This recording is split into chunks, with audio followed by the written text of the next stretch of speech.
যারা সোয়াবিন পছন্দ করে না তারাও খাবে, এইভাবে বানিয়ে দিন। জলের মধ্যে নুন দিয়ে সোয়াবিনটাকে 1 ফুট ফুটিয়ে তারপরে ভালো করে নিংড়িয়ে জল বার করে ফেলুন। এবার কড়াইতে তেল গরম করে হলুদ নুন মাখানো মাছের মাথাগুলো দিয়ে ভালো করে উল্টে পাল্টে লাল লাল করে ভেজে তুলে নিন। এবার সেই তেলের মধ্যেই আলুগুলো দিন, মাত্র 1 থেকে 2 মিনিট মতন ভাজুন, তারপরে সোয়াবিন দিন। সোয়াবিন আগে দেবেন না, সব তেল টেনে নেবে।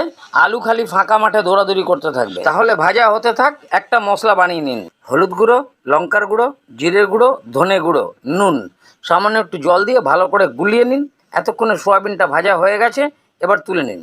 এবার কড়াইতে অল্প করে তেল দিন, গরম হয়ে গেলে তেজপাতা, শুকনো লঙ্কা, জিরে এটাকে দিয়ে হালকা ভেজে নিয়ে পেঁয়াজ লাল, আদা রসুন পেস্ট, আদা রসুনের পুরো গন্ধ চলা জায়গা, তারপরে টমেটো ভালো মতন সফট হয়ে যাবে, তারপরে মশলা 2-3 মিনিট কষালে তেল ছাড়তে শুরু করবে, তখন আলু সোয়াবিন ভালো করে মিক্স করে দিন। তারপরে মাছের মাথা অল্প অল্প জল দিয়ে কষান, তারপরে প্রয়োজন মতো ঝোল বাড়ান, ঢাকনা দিন। সেদ্ধ হয়ে গেলে উপর থেকে ঘি, গরম মশলা দিয়ে